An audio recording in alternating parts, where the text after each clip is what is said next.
نکوخی مایلاس یا هم دیر کردن ساعت یک در معرکه سر می شود انا اومدن 62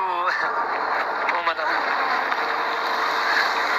این خواهر تا میبری او چکاری کنم آخه کامی جان پدر و مادرم یه معرکه دیگر رفتیان ایره در خانه تنها مونده نشود و تو میدانی که یک روزه که بیادب ایره کجا میبری دیده و دونیسته کجا میبری آخه میدانم آخه ایره در خانه میمونی میای خانه را پژر کرده همه معرکه را بیرون نکده ای چی بیا اینه سرشی اینه آخه کامی جان بیا که هم که خیره بوده که بشی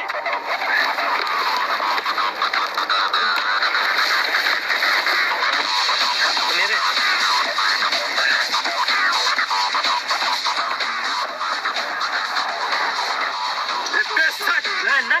شما جزیره کده اما کار کردی دیگه پستاله نکو خیلی آخی مو معرکه را کسی مرا پستاله تایسا بگی تنوی همه شتر کنی تنوی اکوتا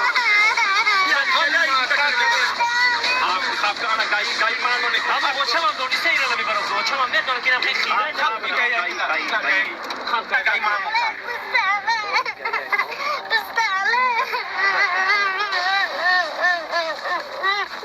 اینه که این آن کدو رو خاک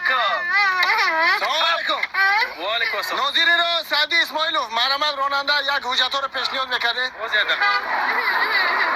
که اینجا خواهرجان گریه دارید چی؟ پیستالت؟ آکا نه معلوم بشه که شما گودک دزده نه فرو دست تا پشتی سر ماشیکم